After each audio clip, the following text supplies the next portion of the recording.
on this edition of the Self-Publishing Show. I've watched a lot of my friends in historical fiction work with the Big Five and have varying levels of disappointment with them until finally, 8, 9, 10 books into their Big Five career, they finally have a hit that earns them a livable wage. I just look at that and I go, I don't know why I would ever leave self-publishing and Amazon publishing. Publishing is changing. No more gatekeepers. No more barriers. No one standing between you and your readers. Do you want to make a living from your writing? Join indie bestseller Mark Dawson and first-time author James Blatch as they shine a light on the secrets of self-publishing success. This is the Self-Publishing Show. There's never been a better time to be a writer. Hello, welcome back to the Self-Publishing Show with me, James Blatch. And me, Mark Dawson. We rambled on about England maybe winning 2 World Cups by the time this goes out. But we're recording this before that. So are we happy or sad? I'm always happy. Okay, regardless of England's progress. Well, I'm looking ahead to the Ashes now, where we can lose again. Exactly. We had lots of opportunities for losing this year. There are. Okay, so we have no idea how England had done. I've no idea how New York went, but I'm sure it went well. And I'm actually currently in Crete on holiday, where I'm looking forward to visit. And my family are very excited because I'm visiting the battlegrounds of the Second World War and the Commonwealth. They're not, are they? No, they're not. The Commonwealth War Graves Cemetery, which is probably 1,000 odd graves there from a very fierce battle in 1941. When Germany invaded the island and the Allies, including a lot of Australians and Canadians, fought back. So that's my holiday treat. Although you're fun. My wife is taking us to a leper colony, so that's her big. That's her big thing. Happy summer in the Blatch household. Death and leprosy. That sums it up basically. There is a Your poor kids. I'm going to call Esther Ransom. I know. There's another 70s reference that no one outside the UK will understand. I think our kids have got to the point now where they're quite good at humouring us, so we don't really know whether they're enjoying it or not. Then trust me, they're not enjoying it. No, I don't really know. There's no question. They're not that good at humouring you.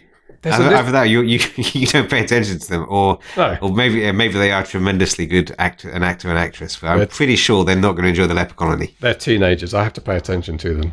Well, they do actually stop listening after a while. Now, there's a literary connection with the leper colony, isn't there? And I'm trying to think what it is. It's an island just off Crete, and there's a famous book of recent years set there. It'll come to me in a bit. People are screaming at the show about that. I'll look it up anyway. So yes, enough rambling. We talked about business last week, about setting yourself up in business. And this week is a great author interview, really good, inspiring author interview. But it's also, the topic comes up as mixing those traditional contracts with indie contracts. And this is something you've got experience of because you've taken the Amazon coin for one of your series. And I think, I know what, you would take a very business-like decision if HarperCollins came to you tomorrow and said, we want to buy up John Milton. I know you would listen to them, but It's a slightly different landscape from where it was, I think, even 18 months ago. Seems to be changing. Yeah, it was always changing. I mean, there are opportunities coming along all the time. And I would take those kinds of decisions. I think about them. I think I'm fairly certain what I would say. And I'm kind of in the process actually at the moment of thinking about how I'm going to publish this new Atticus series, because when I finish the book I'm writing now, that will be what I go back on to finish. And I'm actually having emails from commissioning editors who want to talk to me about it, which is very nice, given that when I started, I couldn't get them to pay attention to me at all. So, you can send out rejection letters to them. I will. I am going to be in a position of sending out rejection letters, which is an odd change of circumstances. So, yeah, I mean, I'm always, I'll take everything under consideration. There's lots of different ways that you can skin a cat, as the old saying goes. So, looking at digital rights, print rights, audiobook, video, TV, all these different kinds of translation. I could either sell them in a package or I could split them off and sell them individually. And the odds are, I would say, I'd be very surprised if I was made an offer that I think would stack up with what I could do myself by splitting those up and dealing with them individually. Someone comes in and offers me £1 million. It's weirdly that it wouldn't be an automatic. No, it wouldn't be an automatic these days. But it would be quite tempting. I'll be honest. Yeah. Okay. Well, look, let's hear from Libby. It's Libby Hawker who's our interviewee for this. It was a great interview. I really enjoyed it, and Libby's got great experience of both sides of this coin and is doing really well from it. So let's hear from Libby. Then Mark and I will have a further chat off the back of the interview. This is the Self-Publishing Show. There's never been a better time to be a writer. Libby, welcome to the Self-Publishing Show. Thank you so much indeed for joining us. Yeah, thank you for having me. Now, you are a prolific writer. I think we're going to talk about, I always want to talk to writers about process and ideas and all the rest of it. We'll get some of that done, but I think we're going to talk also about your particular mix of traditional publishing and self-publishing and some of the tips and tricks we'll try and draw out of you to help the rest of us. How's that sound? Absolutely, let's do it. Okay, well, let's start off with your background then. So how long have you been writing? Well, gosh, I've kind of been writing my whole life since I was a little kid, but I got really serious about it when I was 28 years old. So that was back in 2008. And I set a goal for myself of becoming a full-time professional author by age 30, which proved to be a little too ambitious. 2 years is a very short time to get together a full-time writing career. So I made it by age 34. So I started writing full-time in 2014, and I've been doing it ever since. Well, that's not bad to have ambition, and and you've done well now. So you've, I think, did you say to me in the notes before you've published 40 books, something like that? Well, close, 37. 37. That is close. I mean, Yeah. so how many are you writing? How quickly? Different years have had different speeds, kind of depending on what was going on financially and what the demand was on my time. My busiest year was 13 books in a single year, under 4 different pen names, and that burnt me out a little bit. So I've been doing about 3 books a year since then, which is a much more reasonable pace. More than 1 book published a month is. I don't think I've come across that before. That's impressive. That was rough. I don't want to do that again if I can avoid it. Don't recommend 13 books a year for most authors. And when you started, in terms of the genre you wanted to write in and where you are today, has that traveled at all? I started in historical and literary fiction. The 2 genres really cross over nicely together. That was always where I wanted to be, but I have expanded into some other genres just to see what would happen, just because I liked them and it was fun. So I tried some romance for a while, and I tried urban fantasy, and it was fun. I had a good time there, but ultimately I've gone back to just focusing on historical and literary fiction. And which historical period do you write in? Oh boy, that's a loaded question. The majority of my historical fiction is in ancient times, specifically ancient Egypt, although I've done some other ancient cultures. But I have done quite a range, especially at request of my publisher. So I've done a lot of 19th century stuff, including kind of like frontier, Wild Westies sort of stuff. And my most recent book from my publisher was World War II, which was really a departure for me. And they really tried to get me to do that one for a while, and I finally gave in and did it. And when you do historical, I'm writing a historical book at the moment, and there is that added element of research and Yes. wanting to be authentic. We don't, I think people forgive us for not being absolutely as authentic as some people who lived through it might remember it, but it is an added dimension, isn't it? You like me, you have to dive onto Google every other page just to check details. Yeah, yeah, I do. I've kind of narrowed down sort of a working process, which works well for me, and that's when I know what I'm going to write a little bit in advance, so I kind of have some idea for what's going to be coming up next, or a few books down the line. So when I'm not writing during my free time, I'm reading those research books. So the majority of reading I do during my fun time is research for work. So I mostly read nonfiction. And then when I'm actually writing the book, I'll just stop when I need to verify a specific detail, or when I need to sort of add some color into the story, like, oh, what kind of food would they have been eating, or what would their shoes have looked like, or whatever. I'll just do a real quick Google search on that. Yeah, and that's very similar to me. I read a lot of nonfiction about the Cold War, which I enjoy as well. But you're right. Finding details. There's this great websites that tell you how much things cost in 1960 something. Yeah. And all that help we get today. But actually reading the nonfiction books, contemporary books in the era, that gives you lots of little feelings about the culture, the way people spoke to each other, the stuff that's not so easy to Google. Yes, yeah, that's what's been so nice about writing in comparatively more recent settings. I don't have a lot of options for figuring out the actual culture of the time when I'm talking about ancient history. So it was kind of nice to be able to read stuff from, the 1940s and get a feel for the way people actually spoke when I worked on my World War II novel. So yeah, it's a good perk of being more recent. So your 37 books, you started off, I think, traditionally published. Is that right? No, I started off self-published and Okay. was picked up later. Yeah. Okay, so when was that? When was your first published book? Self-published book? First self-published book was either at the end of 2011 or the beginning of 2012. I can't quite remember the exact time period. And I was on my 6th self-published book in 2014 when my publisher approached me about working with them. Okay, so let's talk about the self-publishing start that you made. Did you go out to agents? Did you fall back on self-publishing as it sort of was seen in those days, or was it a conscious decision? I definitely was doing what everyone was doing at the time. I worked with 2 different agents for 2 years and got nowhere. It was very disheartening. I had no luck with agents at all. And eventually with one of the books that was on submission with my agents, she had submitted it to pretty much everybody who published historical fiction, and it got rejected from everyone. So it just kind of went into my sock drawer, so to speak. And eventually I thought, I might as well just self-publish that book. I don't have anything to lose. So I self-published it, and boy, it took off really fast. It found this eager audience. At the time, there was really not much available set in ancient Egypt, and especially not that was available on the Kindle. So I very quickly found this really eager Kindle audience that wanted more Egypt, and I just kept giving it to them for 5 more books. So it worked out well. You found the Egyptologists and fed them. I mean, we had the Mummy in the cinema, didn't we? And a few things to spark the interest, isn't it? I mean, we do episodes every now and again on finding niches, from a commercial point of view, and we've got I think we've had Alex from K-Lytics on recently who does exactly that. So like, here's an audience that's not being well served, and did you set out to serve them, or was it simply something you were interested in, you wanted to do? Initially, I did not set out to serve them. I just love ancient Egypt. I've always been really fascinated by it, and it was a natural place for me to go as a writer because I'm so interested in it, and I've already got so much of the setting details packed into my head.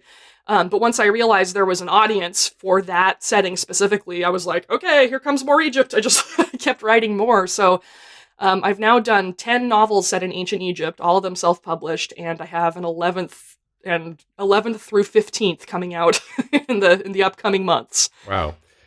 And so you got your book self-published. How did you go about the process of self-publishing back in end of 11, early 12? Oh, wow. Back then it was all, you formatted your Word file a specific way and uploaded that directly to like Smashwords. Remember Smashwords? Back in the day? They're still around, of course, but you did the formatting, you learned how to code an ebook yourself, and you just did it all by hand back then. It was kind of interesting. I mean, it feels like it was so long ago now compared to all the technology we have and all the aids that help you get there faster. But we did it all that way back in the ancient days. And covers and editing? Yeah, I'm fortunate in that I used to work in some professional capacity with design and Photoshop, so I've been able to make my own covers and make successful covers that have sold the books well. So I've done my own covers, and I started with a good cover back then, or what was a good cover for 2012. And for editing back then, I was trading manuscripts with other friends who were also going to self-publish, so we would just swap and, edit for one another until we all had enough money saved up to actually hire professional editors. Okay, so this was a DIY, a collective going forward and getting the books online. And, we do know from interviews we do that probably 12, 13 is when it started to change, but it was possible to gain traction quite early in those days. So is that what happened to you? Yeah. It was still very common back then to do like 99-cent sales or to do free books and to build your audience that way. And I did do some of that, but I actually started out intentionally pricing very high for the ebook market. And that was a specific strategy I brought over from a past industry I was in, where my theory was, if you price a little bit higher than average, you're setting a reader expectation that this is going to be a better book than average. And since there were so many Kindle books from self-published authors kind of charging onto the market back then, I mean, there still are, but it was really kind of overwhelming back then when the Kindle was so new and readers were really starting to discover this new source of books. So I intentionally presented myself as like the super, super fancy book within my genre with that higher price point.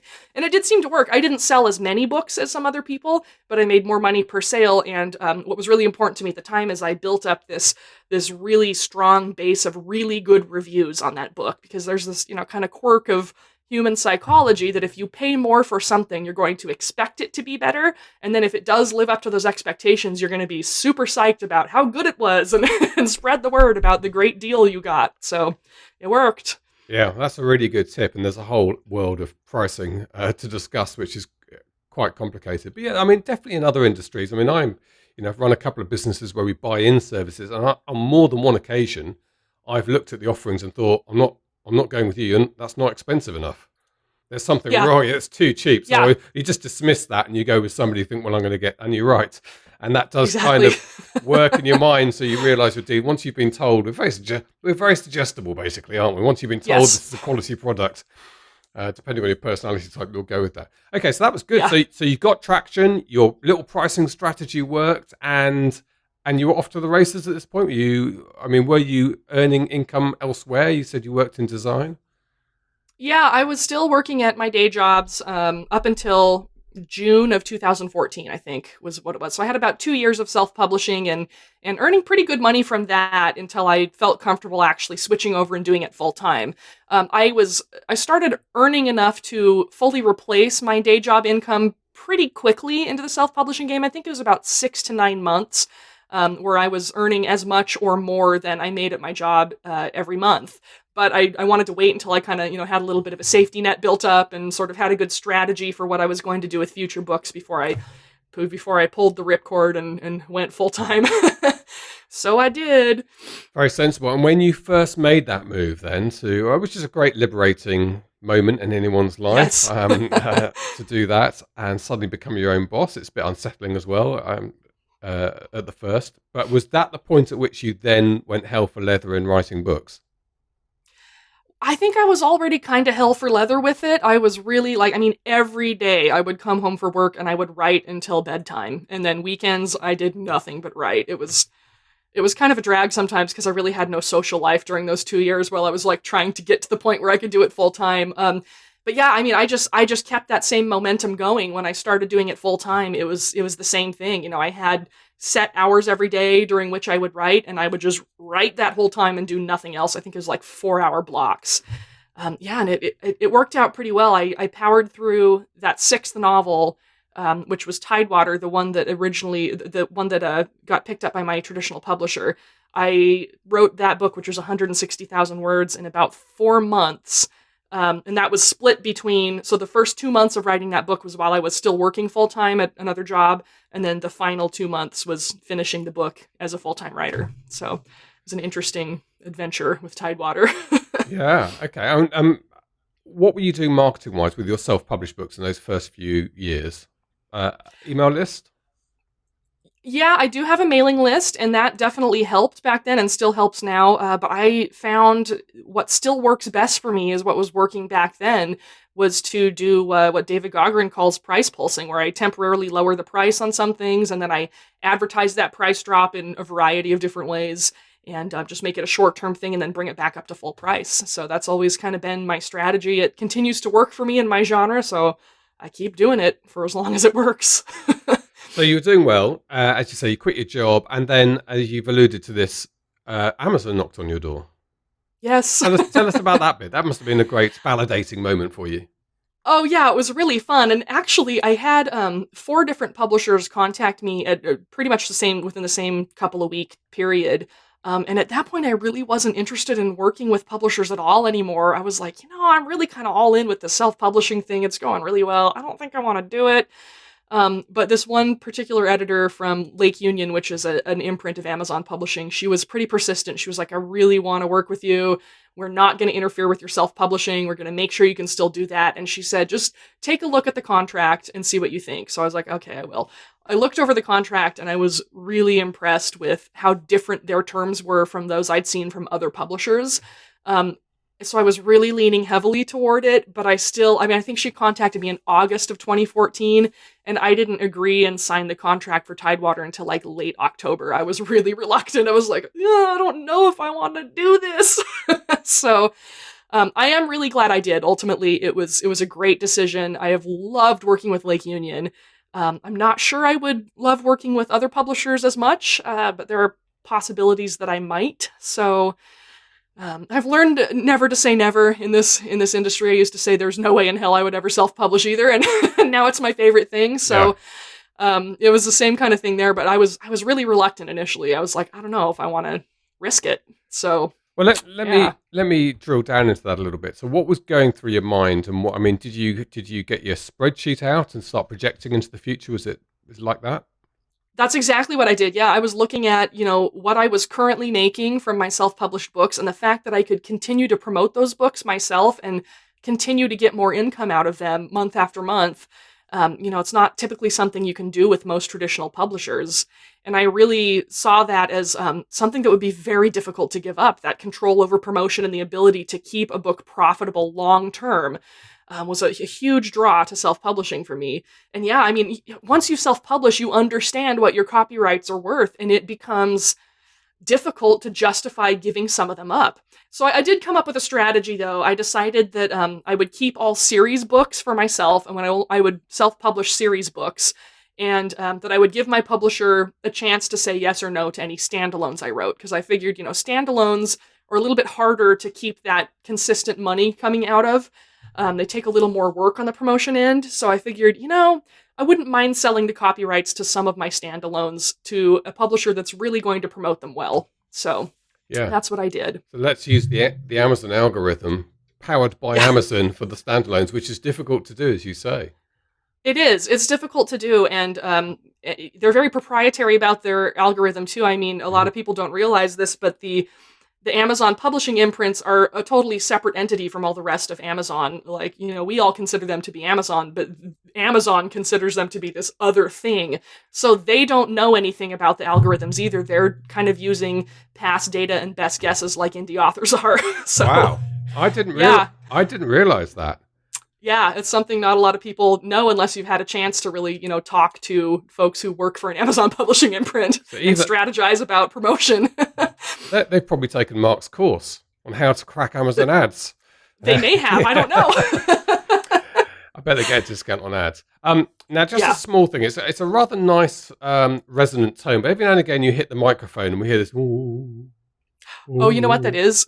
It's sitting on a metal table. Okay. So I'll try not to bump it. I just thought I'd mention it. We can keep this bit in. John, our editor, keep this bit in just to explain to people who are out jogging that the bell is not... Yeah, sorry about that. That's my metal table. I'm cobbling together a setup in my mom's attic, so for whom the bell tolls.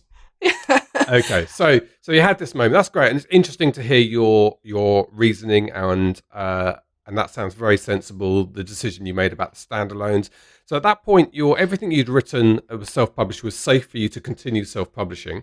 And it was presumably entirely your choice what you did with Amazon. So you said you went with the standalones, but you could have chosen to come up with a series specifically for that contract, right?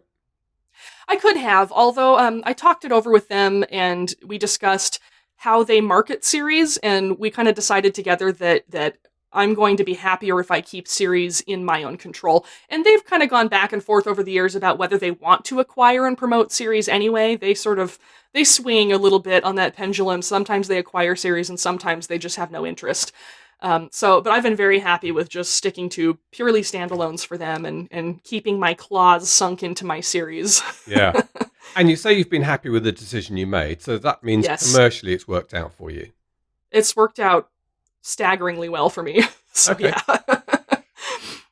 Well, that's great to hear. So, yeah, I'm very happy with it.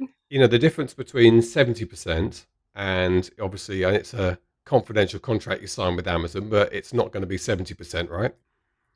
Right. It's not 70%. It is significantly better than the royalty rate from other publishers, though. It's well above kind of the industry standard. And without, violating my non-disclosure agreement, of course, every aspect of that contract, from the royalty rate to the way books are promoted to when authors get paid to even the threshold for reversion of rights, is significantly better than anything I've seen anywhere else. Like, I'm now at the point where I'm considering taking just one book to the Big Five for some really specific reasons. And I've basically told myself that book will never earn me any money if it's going to the Big Five. Like, I'm sending it there for promotion and outreach reasons, to promote my brand and to reach a wider audience. But I don't expect to make any significant money, maybe $100 a month from that one on a good month. It's just, honestly, I mean, if you get a chance to look at Big Five contracts, or even a lot of small press contracts ever, is pretty grim sometimes. It's not a good scenario for most writers. You really have to have luck on your side that just turns you into this massive breakout hit with that publisher in order for those contracts to become profitable. And I've watched a lot of my friends in historical fiction work with the Big Five and have varying levels of disappointment with them until finally, 8, 9, 10 books into their Big Five career, they finally have a hit that earns them a livable wage. And I just look at that and I go, I don't know why I would ever leave self-publishing and Amazon publishing. I mean, money's a big factor. I got to pay my mortgage, I don't always live in my mom's attic. I'm just here visiting. Yeah. Anyway, I gather. And there's absolutely no reason. In fact, it's completely right that writers should be well paid for producing the bit of work. And I understand the marketing and then the commissioning the cover and the work that goes in around promoting a book. But ultimately, you've created this work of art, and getting 8 to 15%, whatever the average is for me, it's not enough. And that's why we see articles in the paper every now and again. I've mentioned this before on the podcast, of Booker Prize winners going back to their job as a solicitor. Yeah. Despondent that, I created this book that the critics loved, and, I got an average 30 grand a year salary for the 4 years that it was there. And then that was it. Yeah. Yeah. So, I completely see that. And the insight into the way Amazon operates to the traditional five is pleasing to hear as well. And the other thing that occurred to me is while you were saying that is your decision to potentially go to the Big Five with a book, because I wonder, there's what's left for them to offer very savvy writers who understand how self-publishing works. And I guess it's exactly what you alluded to, is that their marketing is the old world, but reaches parts other authors can't get to. Exactly. Yeah. I've got a friend who's recently been published by Big Five, and she's got articles in Cosmopolitan magazine and these big Vogue and magazines like that, which are difficult for us to get to, right? Right, exactly. And that's what I want from them. And that's all I really want from them, is a chance to tap into a segment of readers that are really difficult to reach any other way, other than, the prestige that you get from that connection. So I've got one book that Lake Union had to pass on. They loved the book, but because of the way the Amazon algorithms merchandise and push books to readers based on what they've bought before, they thought it would be a really terrible match. They're like, this is going to actually end up pushing this book towards readers that will be hostile toward it. They won't just not like it. They'll be like, what is this garbage? So we thought, okay, this is not the right course for this book. And I was like, I could self-publish it, but I think it's the type of book the Big Five would be interested in, so why not try to get those articles in major publications and try to, get another shot at one of the major awards. So, we'll give it a whirl and see what happens. Well, it'll be very interesting to see how that goes. And of course, you could do what Bella Andre did when she had a traditional deal approaching. It just turned her laptop around and showed them the figures on a spreadsheet and said, try again with your offer for me, because what you're offering so far doesn't come close. And they did. I think she got a 7-figure offer in the end for a series of books. Yeah. So it is possible. The tail wagging the dog, that's what we want, isn't it? Exactly. That's the advantage of being an indie. Okay, let's talk about the writing process a little bit. So when you said you've always been writing since you were young, but in terms of producing these novels that have been published, how do you plot them in advance? Where do the ideas come from? Most of the books I do plot in advance, and I've written a book, Take Off Your Pants, about my outlining method that I use when I do decide to plot in advance. So if people want to check that out and learn more about my method, they certainly can. The majority of them I will plot in advance, especially because I want to get them through the process quickly. So I was really plotting heavily that year when I did 13 books. Plotting just streamlines the process so much and makes it so much faster and more efficient to get to the point where you can send it off to your editor and then format it and get it out there in the world. But sometimes I don't, and especially if I'm working on what's called biographical historical fiction, where you're fictionalizing the life of a person who actually lived and who has like a known history. In that case, I follow the events of their actual life, but I try to bring them to life sort of cinematically and make it more vivid for the reader than just reading a rather dry biography. So in that case, I don't usually plot. No. And these are historical romance books, right? No, they're not considered romance because there are not usually happy endings in my books. Just fair warning, if anybody wants to check out my fiction, don't expect to be smiling at the end of it. This is bloody raw history. Yeah, I tend to go pretty dark. I don't know what's wrong with me, but I like a dark story, so that's what I write. Okay, and but you don't write them. It's interesting, the biographical history, because you do. I mean, you get books. I've read some brilliant biographies of historical figures, but they are written as history books. You are still writing effectively a novelization of a period of someone's life. Right, it's still fiction, and one of the features of my books that my readers have really kind of come to expect is I put lengthy historical notes at the end, so it kind of goes over what the real history of this person was, what really happened, and what I fictionalized and why. So they've always liked that feature of my books. I get a lot of complaints if I fail to include those, so I've started making sure I include the historical notes in every book. Well, that brings me on to your relationship with your readers. Obviously, you have one that's very back and forth about precisely what should be in the book. And has that come through your mailing list? Where's your presence? Is it Facebook groups? Or? A lot of it has come through my mailing list, but I think mainly readers connect with me on Facebook. And I don't really post about my books much at all. I just kind of post about my life. I post a lot of pictures of my cats and my garden, and people connect with me that way. And then we end up having conversations. Like once in a while, I'll put up a post that's like recently, I asked my readers for input on some titles I was considering for some of my ancient Egypt books that are going to come out, and I got a ton of really great feedback from that. I actually picked a title that one of my longtime readers suggested. She was so excited. She was just like, over the moon about it. So I was too, because it was a great title. Yeah, that's something. I'd be excited about that. Yeah.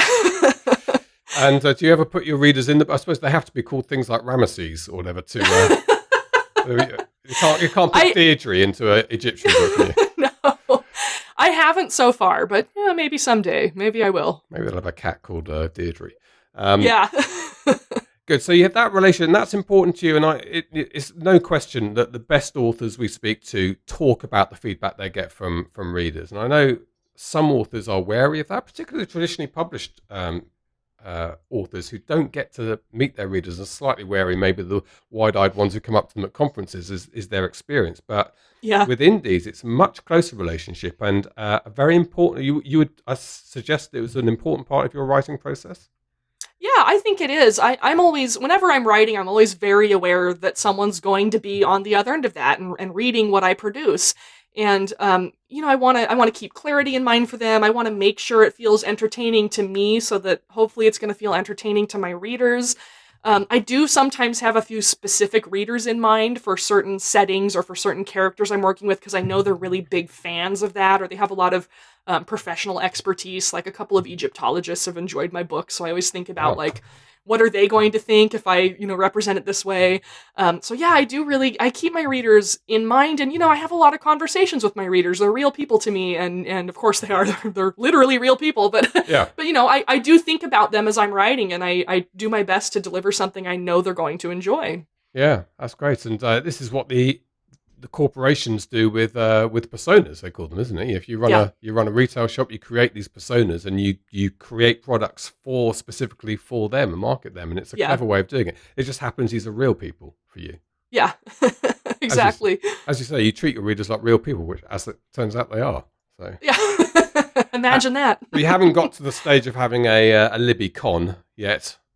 No. I don't think I ever will. I kind of doubt I'll make it that far, but you never know. You never know. It does happen. So your immediate future is you're considering putting this book out to to Query or to the Trads? Yeah. Where I'm feeling out contacts with a couple of agents to see if they feel it's a project they can take in the direction I want it to go. So there's that. Also, I mean, more immediate than that, my book that's currently out from Lake Union Publishing, The Ragged Edge of Night.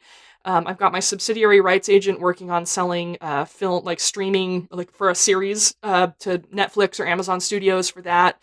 And then it's also up for the Pulitzer Prize, so we're supposed to find out. I know we're supposed to find out on April 14th if it made it or not. It's very Wow.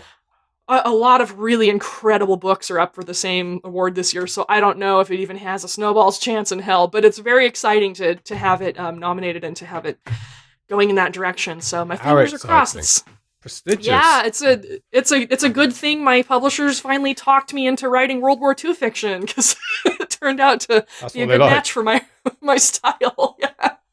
Yeah. Wow, that's so exciting. Well, good luck with that. We'll keep everything crossed. Thanks. I'm not sure when the interview is going to go out, but we'll check before it goes out and see if we can update people on that. All right. You mentioned your subsidiary agent. Just explain that process to us. So I work with Sarah Hirschman, who a lot of other indies work with too, and she helps me sell translation rights to my self-published books. The books that are with Lake Union has first dibs on translation rights to those books. So she's helping me sell translation rights and performance rights to my books. I have performance rights to my Lake Union books as well. So anything that they publish, I could potentially do like a movie or a TV series of, or a stage play if somebody wants to do a guy trying to assassinate Hitler on the stage. So I like the sound of that. And that's great and very sensible, because whilst we can do a lot of the stuff that agents do, and they don't really aren't really necessary in the self-publishing world, when it comes to film rights, translations, all these things, I think, just like Mark does, outsource that, because there's an expertise area, right? Exactly. I mean, I think you could learn how to do all that stuff, but damn, it's a lot of work. I mean, your time's probably better spent writing the next book, So I do think there comes a point where agents become worth the percentage they take. So where that threshold is will vary from writer to writer. So yeah. Well, Libby, a lot of things to be excited about in the future for you. Yeah. Potential Pulitzer Prize and potential Netflix series.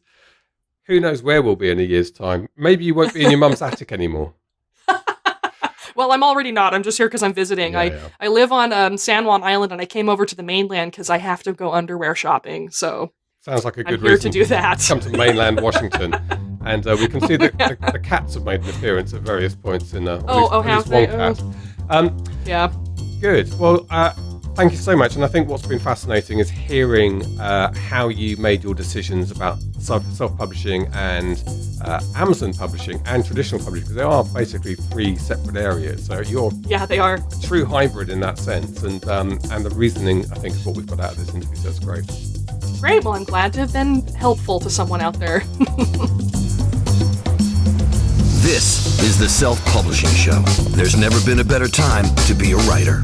So there's Libby. She writes a lot, she sells a lot, and she does quite a lot indie, and also has running contracts with publishing companies. So she's a modern gal in that sense in the publishing world. Yeah, absolutely. So as we mentioned, there's lots of different ways to do things, and she's riding several horses at once, which is pretty sensible. It's another way of splitting your risk. So she doesn't have all of her eggs in the Bezos basket, so to speak, which makes a lot of sense. Yeah. Do you think, I've been wondering at what point, we've noticed a couple of trends. One is we've noticed a growth of small indie publishers, to give them want of a better expression, people who do a more equitable deal with an author, closer to 50-50 than the kind of 10-15% you'll get from the big companies. But I wonder if there's another trend of this just general knowledge of indies and the amount of money that they can make when you go direct to your readers and get 70% starting to permeate the traditional world, and whether, not the J.K. Rowlings, but the authors a little bit below that, the mid-list ones, whether they are starting now to look at their contracts, start to delve into this world. Yeah, a bit. I mean, we see every time we offer a course, people will come to us and say that I'm traditionally published, I'm thinking about going indie. So it certainly they are becoming aware of it. But then on the other hand, I posted a Guardian article into the community last week. God knows why I do that. They're effing annoying. But anyway, this one came out, and it was all about. I was another one of these. Woe is me! You can't make money as an author. It's it's minimum wage stuff, all this nonsense. And then if you looked in the comments, it was kind of some brave souls actually. I think some names I recognised had said, actually, why don't these people think about doing it themselves? You can make so much more money. And the majority of responders to those comments were like, "Nah, it's vanity publishing. Why would I want to do that?" Which is so. It is still a prevalent attitude. Now it's ignorance, obviously. And my view on vanity publishing is a dogged, blinkered determination to get your books in a store, at the back of a store, spying out where no one will ever see them, where eventually they'll be taken off in an Alan Partridge style fashion and dumped into landfill somewhere. I don't really care for that. I'd rather sell hundreds of thousands of books, and that's the main thing for me. And if I can get paid well to do that, then that's even better. So yeah, I mean it's permeating slowly, I think, but I don't think we're anywhere near this being common currency or common understanding as to what's possible with indie publishing. So although it's really annoying when you read The Guardian, and I'm not sure whether the New York Times is the same, but there's a very cultural, close alliance, love and romance with the idea of traditional publishing amongst those journalists and that set. And I feel the same way watching Newsnight Review, which is a BBC programme on a Friday night with Mary Beard. I remember watching an episode with Dreda Say Mitchell, who's one of our alumni, on there, and Dreda did so well keeping a smile on her face as these authors say, well, it's not all about the money. And I'm sitting there thinking the only reason you're saying that is you're locked into some awful contract with one of the big fives, and Dreda's sitting there, thinking, what car shall I buy next? Herself with 20s probably. But maybe we should be celebrating that that's still a prevalent view, because if it takes... looking at it, I want every individual who wants to write to be successful. But on the other hand, it is a competitive market. And at the moment, the truth is, even by listening to this podcast, you are cornering it. You're helping to corner this market. Yeah, it's not a case of celebration for me. It's just a fact, and I suppose if there is anything to celebrate, it's that people... You go into certain communities and they'll say, "Oh, the golden days! I remember 2012, 2013. You could fart out a book and put a cover with Microsoft Paint, and you'd make £1 million." Now, those days, I was around in those days, although not really getting going yet. But that was never really true. It's definitely not true now. But it is still. It's still pretty easy to if you know what you're doing, if you write good stuff and you're prepared to advertise, learn how to advertise, and then spend a little bit to find readers, it is still possible to make a really good living out of this. We see it all the time. There's a guy in the mastery group on Facebook from the Ads for Authors course called Tony Harmsworth, and he has he took the course. I think he's taking both of our courses actually, and he posted in the group the other day, he sold his first month where he sold 1,000 copies was last month. So that's making a lot of money. He paid the course off in less than a month. And now he's like, now next month, when will I be able to sell 10,000 copies? Which is that's exactly what you should be looking to achieve, is to level up. And people like Tony, I doubt, I don't know. I mean, I haven't spoken to him and I haven't read his books, but I doubt he's ever been able to get anywhere near a traditional contract. But I think if you offered him one now, he would turn away, not interested, because he can see that what's possible with doing it, going to the dark side. So it's great, and people hanging around with us in the community groups and seeing those kinds of successes. They are still in the 1%, I think, and most people, judging by comments you see in Guardian articles and at conferences, which you will have seen in New York, people will still be sniffy about it, and that's fine. What else did I see the other day that I thought was, I posted this into the Alliance for Independent Authors, posted that Guardian article, or there's a comment on it, and someone, I think they actually quoted me in their press release they did, because I was like, this is so stupid. I'm almost not bothered. I'm a Guardian reader, right? Which is kind of Well, I was a Guardian reader. Not sure I am anymore. But anyway, I was like, this is so annoying. They're almost willfully ignoring the facts here. They must know this is nonsense. It's willful ignorance. And then someone came back saying, I actually feel sorry for all those authors who don't know. And I'm like, I don't feel sorry for them. I don't feel sorry for them at all. If they want to learn, it's not hard to find. Type in self-publishing. Eventually you'll find Joanna Penn or us or any of the other resources that are available out there. And they're off. Anyway, I'm ranting. Yeah, well, I agree. And I think probably what I feel sorry for is more to do with the authors who haven't quite found us or Joanna or someone who are self-publishing, who aren't even going after that traditional contract. And I think there's an evangelistic job that we can do. Each one of the SPF community can do it, and most of them do it really well. We've probably grown as much organically as we have through the paid advertising that we push out. Maybe not quite, because we do quite a lot of paid ads. But that feels good to me, being able to say to people, and I've had friends around here who've started to write, I've said, look, it's almost like just opening the window, isn't it? You just give them this one Facebook group or one podcast, and suddenly there's this whole world they weren't really aware of. Yeah, it's it's so much easier to learn these days than when I started. So I don't have any sympathy for people in that situation. If they want to learn, Google is pretty easy to use, and you just have to be a little bit inquisitive and open to possibilities. Anyway, James is looking off screen, probably watching pornography. But anyway, no, I'm not. We used to do that professionally. I don't do that anymore. I was looking up that Crete leper colony. The book is called The Island by Victoria Hislop.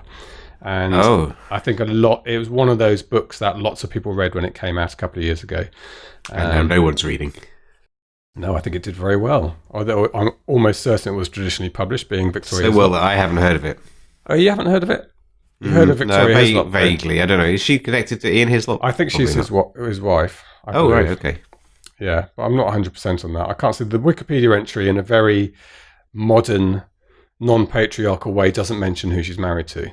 Right. Which is probably how it should be. Quite right. Slightly annoying because I want to know if she's married to Ian Hislop. Oh, yes, she did. She married editor Ian Hislop, is there, in 1988. So, yes, it was one of those books that people read, set on this leper colony. I just thought I'd throw that in as a matter of completeness so people know what it is I'm doing on my Cretan holiday. So when James comes back to the podcast next week missing an arm, you'll know what's happened. I think that's prejudicial to people with leprosy. Do people still get leprosy? I suppose they do, don't they? Apparently, bubonic plague's making a bit of a comeback. Anyway. Brilliant. And straight in at number one. Good. Anthrax. I'm really hoping at the time that we're saying goodbye to this, it's going out, that our next episode is going to be Thriller Fest. I always feel slightly nervous before we get to the conferences. There's a lot to do and a lot of things have to fall into place, but we're hoping to have a couple of episodes from New York in the next couple of weeks, and there'll always be some good names and interesting people to talk to. We better. From that. We better. Well, we'll try and, at the very least, I want to have a little catch up with JD Barker because he's a really interesting guy. And it's a very expensive catch up with JD Barker. Oh, well, it's going to be more expensive when we get to the pub on Wednesday night. Oh, yes, that's true. That's going to be the most expensive night. I think Your bail money. I tell you what, we got to 4 figures at London Book Fair. Yes, no, that doesn't surprise me at all. There was a lot of people there, and they were drinking a lot of beer. They did drink a lot of beer. You drank a lot of beer. A couple of people drank a really lot of beer. Was it you, James? It wasn't me. I didn't drink that much. But yeah, did you smell of alcohol when we did the podcast the next day? I reckon our bar bill was approaching $1,400. Jeez. So I think it'll be a smaller affair in New York. But anyway, hopefully I'll report back on that when we get to Thriller Fest. Look, thank you very much indeed. I want to say a big thank you to Libby Hawker for spending some time with us on the show. Really interesting to talk to her. I hope you've learned a little bit more, felt a little bit more inspired, which is the main aim, I think, for a lot of the interviews we do with authors. So that's it. We can go on holiday. Mark, enjoy your time in Tenerife, the volcanic Tenerife, a big cycling island. I know you're thinking about getting into cycling. It's a huge cycling island. It is very big, yes. I've seen. Probably a bit hot at the moment, but yes. Get up early. Good. I want to see you. I was going to say I want to see you in Lycra, but that's not what I mean. No, you don't. No one wants that. Metaphorically, I want to hear that you're wearing Lycra. Good. That's it. So I'm going to That's worse. Yeah. Yes, it is. I'm not thinking about it. With that, on that bombshell, on that Lycrian bombshell, I'm going to say it's goodbye from him. And it's goodbye from Alan. Goodbye. Goodbye. Get show notes, the podcast archive, and free resources to boost your writing career at selfpublishingshow.com. Join our thriving Facebook group at selfpublishingshow.com/Facebook. Support the show at patreon.com/selfpublishingshow. And join us next week for more help and inspiration so that you can make your mark as a successful indie author. Publishing is changing, so get your words into the world and join the revolution with the Self-Publishing Show.